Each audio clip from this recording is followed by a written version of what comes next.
Bismillahirrahmanirrahim. A'udzubillahi minasyaitonirrajim. Bismillahirrahmanirrahim. Assalamualaikum warahmatullahi wabarakatuh. Alhamdulillahi wa kafa. Wa usalli wa usallimu ala nabiyyina al-mustafa wa ala alihi wa ashabihi ahli al-wafa. Asyhadu an la ilaha illallah wahdahu la syarika lah. Wa asyhadu anna Muhammadan abduhu wa rasuluhu la nabiyya wa la rasula ba'dah, amma ba'du. Allahumma inna nas'aluka ilman nafi'a wa na'udzubika min ilmin la yanfa'. Ya Allah, kami mohon kepadamu ilmu yang bermanfaat dan jauhkanlah kami dari ilmu yang tidak bermanfaat. Amin. Allahumma amin. Ma'asyiral muslimin wal muslimat, bapak-bapak, ibu-ibu rahimani wa rahimakumullah. Alhamdulillah, puji syukur tak lupa senantiasa kita haturkan kepada Allah Azza wa Jalla atas limpahan nikmat karunia yang tak terhingga yang masih kita rasakan sampai detik ini. Alhamdulillah, Allah masih memberikan kepada kita sampai detik ini keimanan dan juga keislaman, yang mana kalau kita bandingkan seluruh penduduk dunia, yang muslim dan yang kafir, banyak yang kafir. Alhamdulillah, dari sekian banyak penduduk dunia kita diberikan keislaman. Kemudian alhamdulillah pula di antara sekian banyak kaum muslimin, terlebih khusus di Indonesia, kita masih diberikan kemudahan oleh Allah Azza wa Jalla menjalankan ibadah-ibadah kepadanya, baik itu sholat, zakat, puasa dan seterusnya. Karena banyak orang yang KTP-nya Islam tapi tidak mendapatkan nikmat seperti kita ini. Gak sholat, gak zakat, gak puasa, bahkan gak tahu aturan Islam itu bagaimana. Alhamdulillah, kita termasuk orang-orang yang kaum muslimin yang dimudahkan Allah untuk beribadah kepadanya. Kemudian ma'asyiral muslimin, alhamdulillah pula kita syukur kepada Allah, di antara kaum muslimin yang sudah menegakkan kewajiban kepada Allah, Allah masih memberikan kita kenikmatan yang besar pula, yaitu diberikan kebiasaan atau kecintaan kita kepada ilmu, yaitu setelah sholat tadi selesai kita tidak segera pulang. Kita duduk sejenak ba'da maghrib sampai menjelang isya nanti untuk sekedar mempelajari kembali satu bagian ilmu dari ilmu agama Islam yang sangat luas ini. Alhamdulillah, banyak kaum muslimin yang saat-saat ini ya langsung pulang ya. Meskipun ada kajian di sana atau kajian di sini, tidak ikut kajian. Alhamdulillah, kita masih diberikan kesempatan untuk menghadiri kajian. Selamat dan salam semoga tetap tercurahkan kepada junjungan kita Nabi besar Muhammad sallallahu alaihi wasallam, kepada keluarga beliau tentunya, para sahabat seluruhnya, dan juga kepada orang-orang yang meniti jalan mereka dengan baik sampai hari kiamat kelak. Bapak-bapak, ibu-ibu sekalian rahimani wa rahmakumullah, insyaallah di kesempatan kali ini akan kita lanjutkan pembahasan masih seputar sholat, yaitu tentang wajibatus sholah, kewajiban sholat. Adapun pembahasan yang kita bahas sebelumnya yaitu tentang arkanus shalah, rukun-rukun sholat.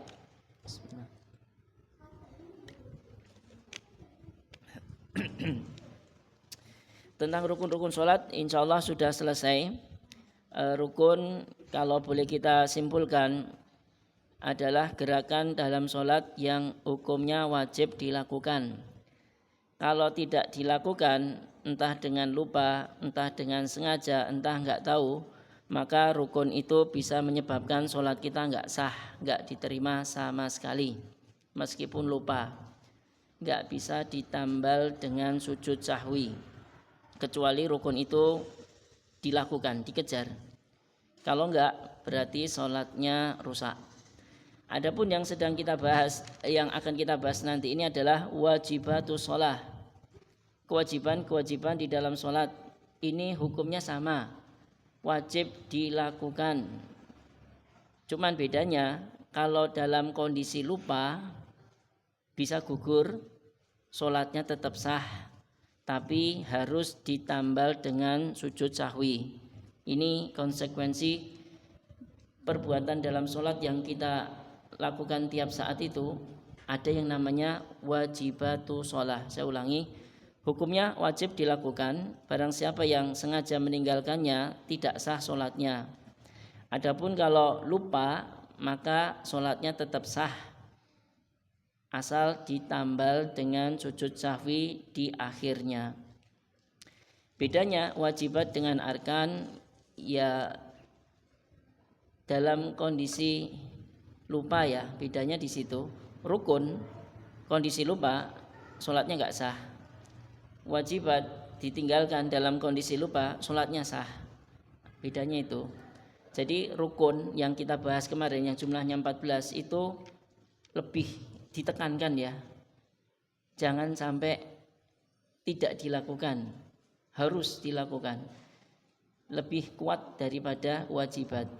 Insya Allah akan kita bahas satu persatu. Wajibat jumlahnya ada 8. Yang pertama, masyarul muslimin wal muslimat jami'ut takbirati ghairi takbiratil ihram. Seluruh takbir di dalam sholat kita selain takbiratul ihram. Ini dinamakan para ulama dengan takbirul intiqal, takbir perpindahan.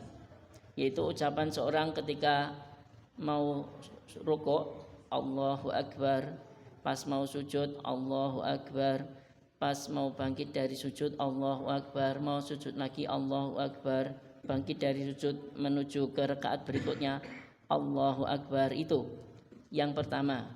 Seluruh takbir yang ada di dalam sholat selain takbiratul ihram hukumnya wajib. Hukumnya wajib.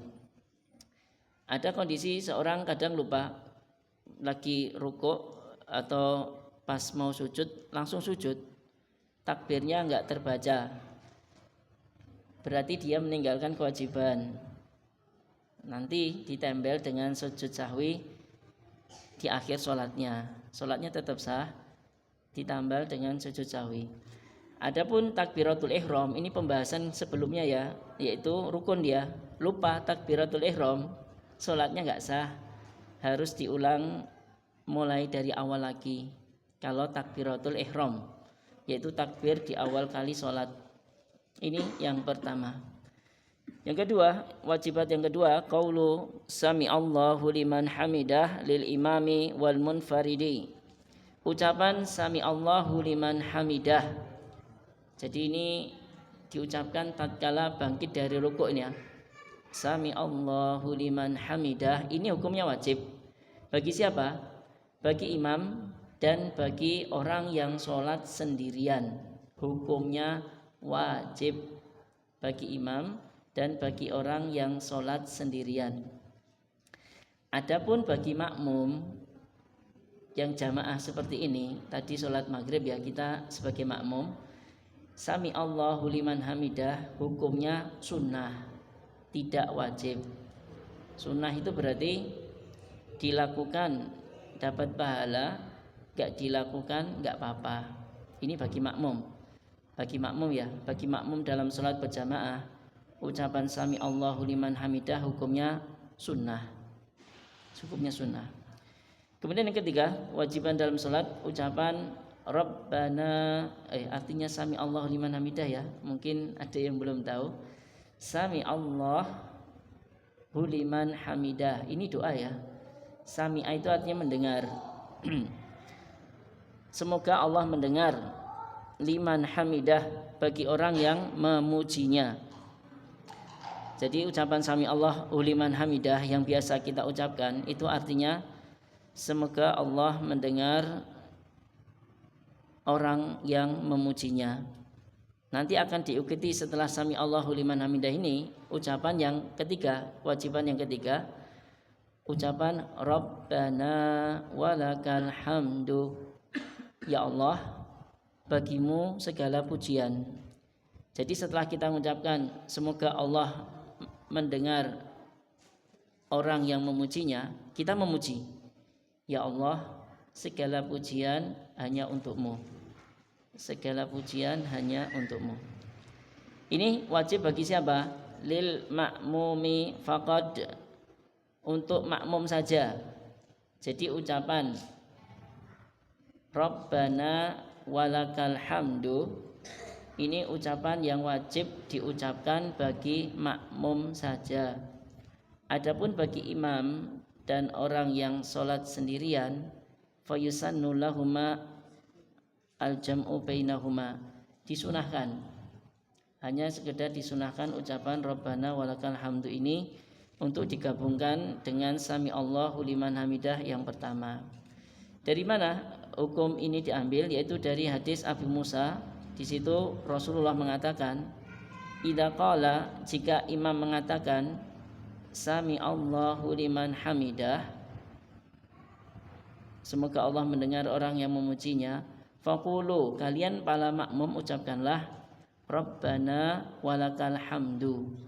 Jadi Rabbana walakal hamdu ini ucapan yang wajib dibaca oleh makmum berdasarkan hadis ini. Jadi Nabi memerintahkan para makmum di hadis ini, kalau imam mengucapkan Sami Allahu liman hamidah, makmum mengucapkan Rabbana walakal hamdu. Wallahu ta'ala alam. Jadi ini yang ketiga, ucapan Rabbana walakal hamdu.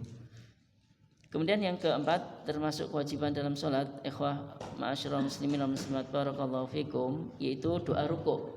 Doa rukuk satu kali diucapkan saja, yaitu ucapan yang pendek, Subhana Rabbiyal Azim.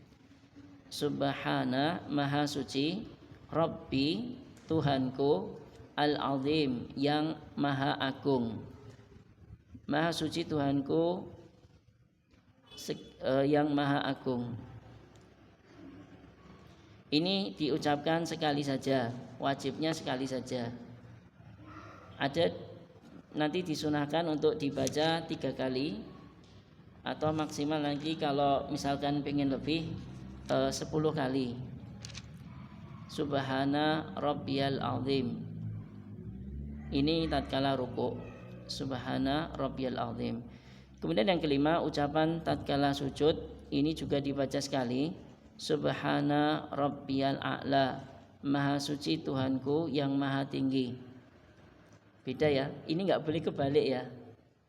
Di rukuk Subhana Rabbiyal Azim, di sujud Subhana Rabbiyal A'la. Ini kalau dibaca kebalik berarti tidak mengerjakan kewajiban sebagaimana mestinya. Pas rukuk dia baca Subhana Rabbiyal A'la, kemudian dia Sami Allahu liman hamidah. Oh, baru ingat, wah tadi kalau baca Subhana Rabbiyal A'la ya, berarti saya sudah meninggalkan kewajiban. Salah, bacanya salah. Nanti nggak usah khawatir, nggak perlu balik rukuk lagi, karena ini hanya sekedar wajibat. Lewati langsung saja ke berikutnya. Nanti di akhir sholat sujud sahwi. Sujud sahwi. Nah, ini terkadang pas sholat berjamaah ya, terkadang imam mungkin lupa, makmumnya enggak, karena ucapan ini sir ya, pelan. Jadi kalau imam nanti di akhir sholat kok sujud sahwi, husnudon saja, mungkin imamnya lupa baca doa yang itu, kewajiban itu. Jadi jangan kok waktunya salam tahiyat sudah ya, waktunya salam kok malah sujud, malah kita subhanallah. Jangan ya. Siapa tahu imamnya waktu ini kebalik bacaannya, atau pas takbir atau pas apalah, yang wajiban-wajibat ini lupa dilakukan. Biasanya yang ini tadi, doa rukuk sama doa sujud kebalik.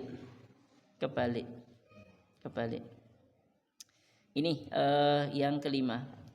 Kemudian yang keenam, ucapan tatkala duduk di antara dua sujud, yaitu ucapan Rabbik firli, satu kali saja ya, Rabbik firli, ini wajibnya. Jadi pas sujud tadi Subhana Rabbiyal A'la, Allahu Akbar, lah ini bacanya Rabbik firli, ini kebaca sekali, dia sudah sah sholatnya. Kalau mau dibaca ulang 2 kali maka sunnah, lebih dari itu sunnah, Atau ucapan yang agak panjang ya, Allahumma gfirli warhamni wahdini warfa'ni wajburni warzuqni. Itu dibaca sekali, itu wajib. Tapi kalau kepanjangan, pengen cari yang cepat gara-gara buru-buru, Rabbi gfirli, ini sudah sah, wajiban sudah dilaksanakan. Ini yang keenam.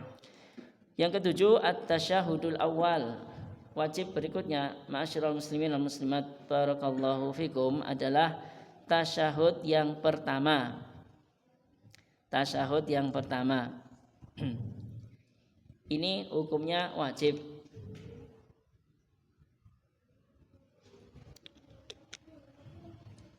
Bagi siapa? Bagi semuanya. Bagi semuanya.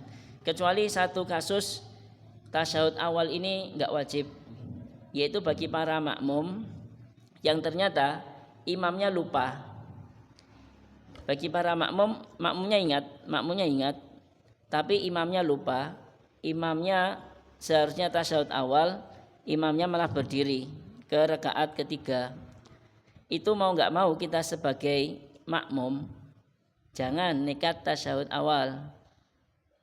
Kita ikuti makmum kita. Mungkin kita ikuti imam kita, karena imam dijadikan imam untuk diikuti dalam segala gerakannya, dan yang dia tinggalkan tasyahud awal cuman kewajiban. Kalau kita sudah mengingatkan subhanallah kok enggak terdengar, nekat berdiri, ya sudah, kita juga ikut imamnya. Ini pernah terjadi pada Nabi dan para sahabatnya di hadis riwayat Bukhari Muslim. Nabi lupa tasyahud awal ini, kemudian beliau enggak balik duduk karena sudah terlanjur berdiri baca Al-Fatihah di rakaat ketiga. Ini sudah masuk rukun, yang rakaat ketiga. Enggak bisa balik hanya sekedar untuk melaksanakan kewajiban, karena rukun lebih kuat daripada kewajiban. Jadi rukunnya ya sudah masuk ke rukun Al-Fatihah rakaat ketiga, sudah lanjutkan. Adapun lupa tasyahud awal tadi, Nabi menambalnya dengan sujud sahwi. Jadi ini ma'asyiral muslimin wal muslimat, tasyahud awal hukumnya wajib dilakukan. Tapi kalau lupa enggak apa-apa, enggak perlu duduk lagi. Kecuali belum sempat berdiri ya. Jadi masih gerakan masih naik gitu. Subhanallah, dia duduk. Tapi kalau sudah berdiri dan sudah baca Al-Fatihah, itu enggak boleh duduk lagi, karena dia sudah masuk ke rukun di rakaat ketiga. Enggak boleh batalin rukun dengan untuk mengejar kewajiban. Batalin rukun untuk ngejar rukun enggak apa-apa. Misalkan gini, dia belum rukuk, tahu-tahu sujud, balik lagi, ya itu enggak apa-apa, karena ini sama-sama rukun. Sujud sama rukuk ini sama-sama rukun.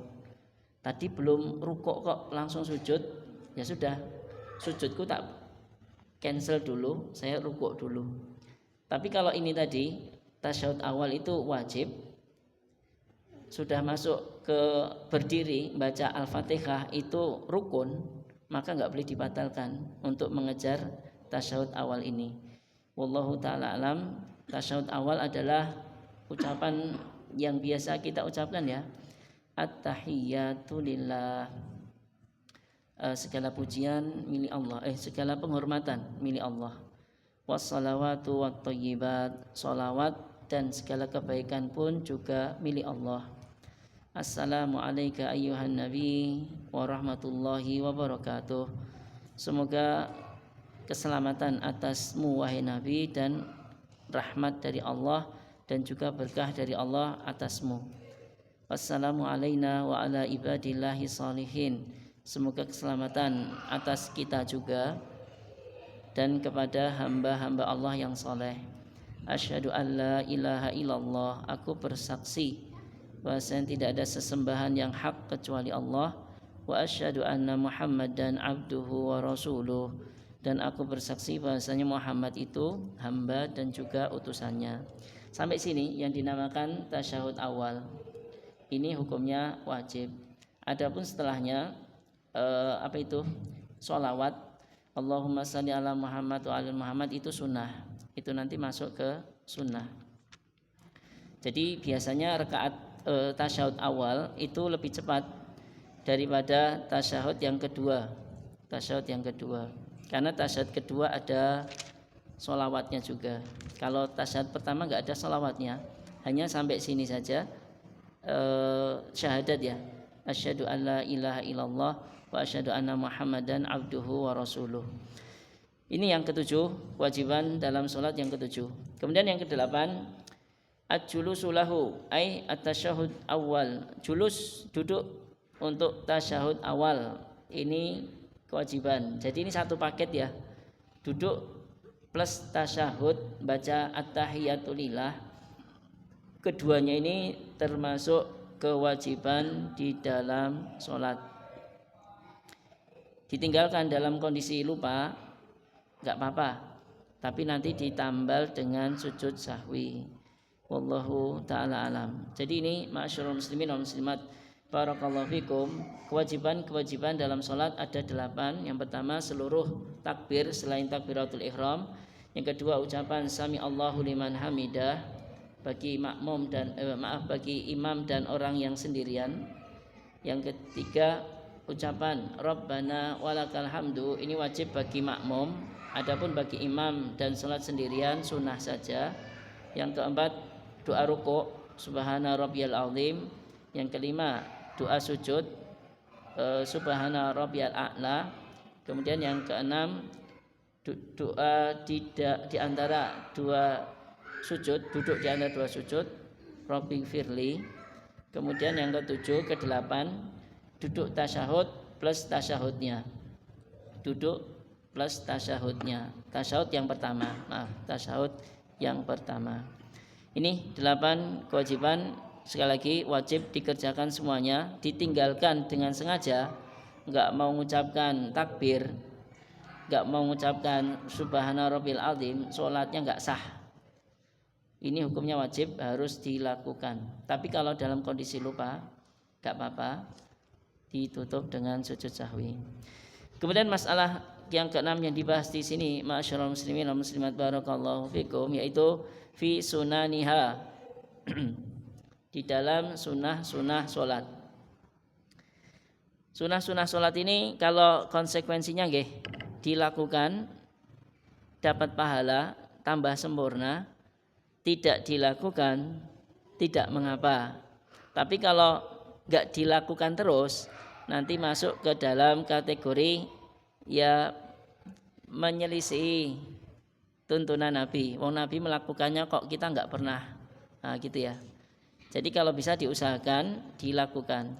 Ada 2 jenis sunnah-sunnah di dalam sholat. Yang pertama sunanul af'al, sunnah dalam yang berupa perbuatan. Yang kedua sunanul aqwal, sunnah-sunnah yang berupa ucapan. Kita bahas yang pertama dulu, sunnah yang berupa gerakan. Yang pertama raf'ul yadaini ma'a takbiratil ihram wa inda ruku' wa inda raf'i minhu, yaitu mengangkat kedua tangan tatkala takbiratul ihram. Mengangkat kedua tangan menghadap kiblat gini ya, dibuka, tidak digenggamkan, dibuka gini, tidak diginikan juga, benggang, tapi ya biasa gini aja, menghadap kiblat. Setinggi apa? Bisa setinggi telinga atau setinggi bahu. Jadi bisa setinggi telinga, sejajar dengan telinga, atau sejajar bahu. Adapun kalau ada yang pernah bapak-bapak, ibu-ibu lihat, kalau saya sering lihatnya di santri sih ya, ngangkatnya agak gimana, dia malah gini, dia menghadap ke bawah. Allahu Akbar, Allahu Akbar. Jadi ke bawah gini tangannya. Ini ya kurang tepat ya. Atau terlalu berlebihan sampai diangkat tinggi banget, Allah. Wah, ini jangan ya. Paling tinggi itu setelinga saja ataupun sepundak, setelinga atau sepundak. Enggak perlu disentuhkan telinga juga, tangannya enggak perlu disentuhkan telinga. Allahu Akbar, enggak perlu. Ini yang pertama, mengangkat kedua tangan tatkala takbiratul ihram. Ini hukumnya sunnah. Kemudian yang kedua,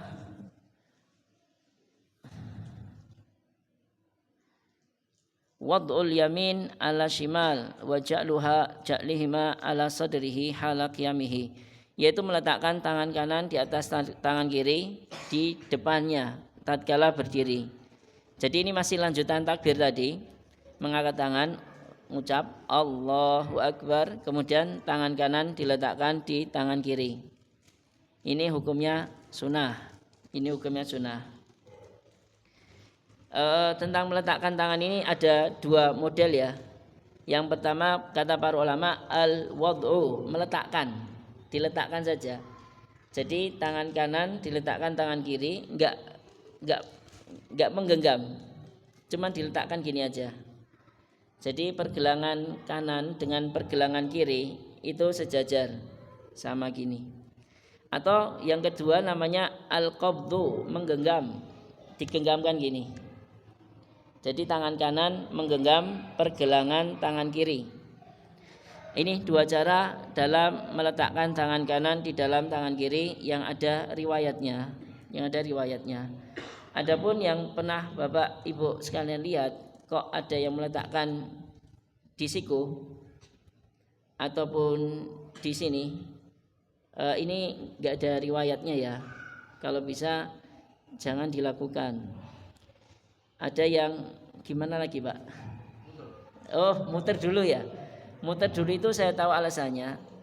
Dia pengen mendahulukan kanan, kemudian ketika pas sampai sini ya gini. Nah, iya kan? Kirinya di sini, kanannya di atas. Hasil akhirnya kan kayak gini kan. Tapi ketika dia meletakkan, dia pengen kanan dulu, kemudian set gini. Kayaknya sekali dok, nggak gini-gini ya Pak. Nah, kayak gini-gini. Kalau itu main-main ya. Kalau setahu saya gitu. Jadi dia pengen mendahulukan kanan dulu dalam meletakkan ini, tapi tatkala sudah nempel kan aturannya kiri. Nah, kirinya dibalik ini. Itu yang setahu saya. Tapi itu wallah alam ya nggak perlu ya. Intinya yaudah gini aja langsung, nggak perlu diputar.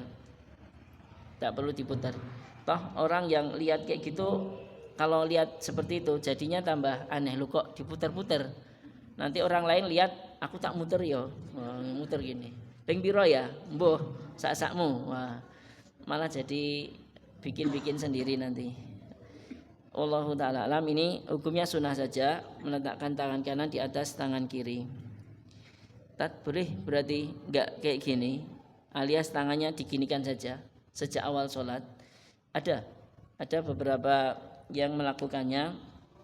Wallahu alam di madhab Hambali ya, orang-orang yang bermadhab Hambali, sholatnya dari awal gini, Allahu Akbar gini dok, tangannya di samping, enggak meletakkan tangan kanan di atas tangan kiri.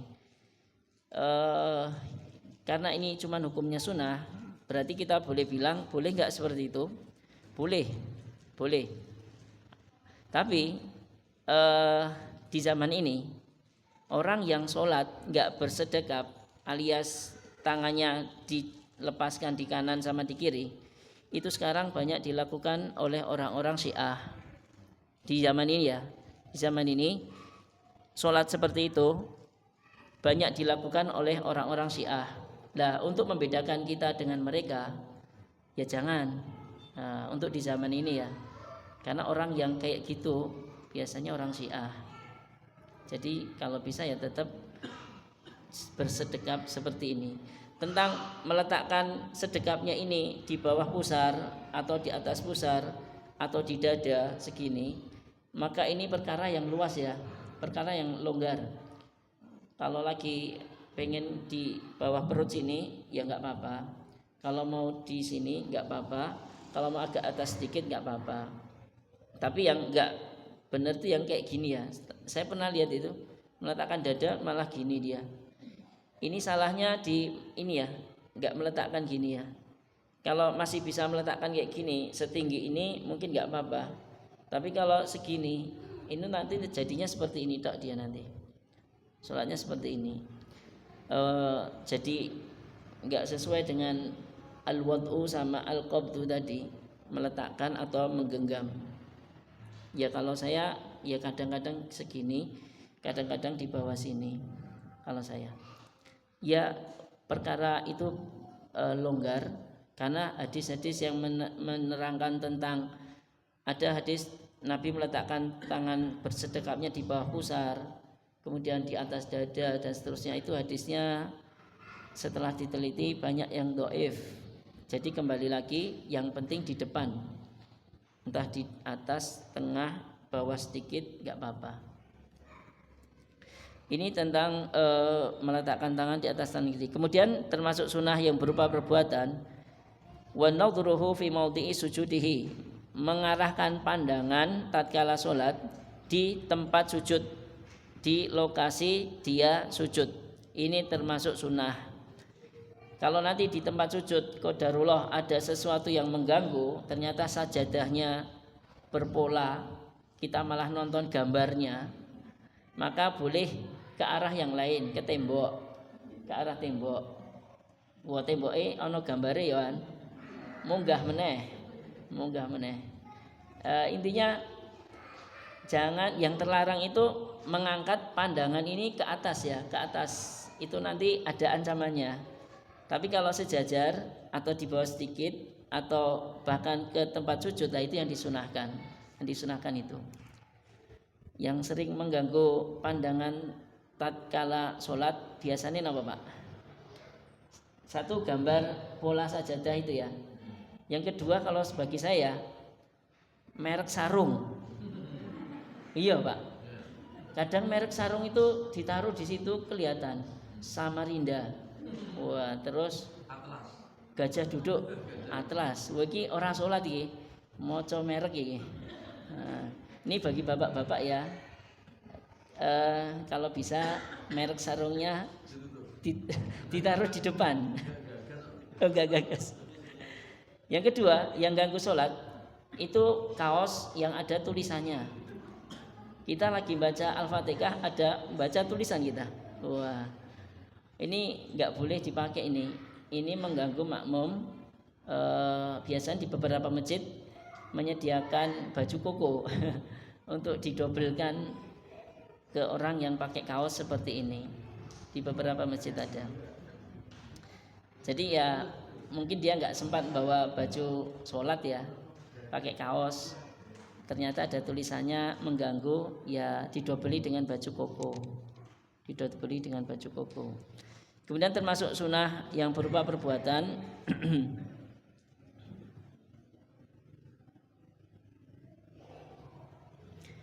qabdu rukbatayhi biyadaihi mufrijatai al-asabi' fi ruku'ihi, yaitu ini tatkala rukuk ya. Tatkala rukuk itu tangan menggenggam lutut dengan cara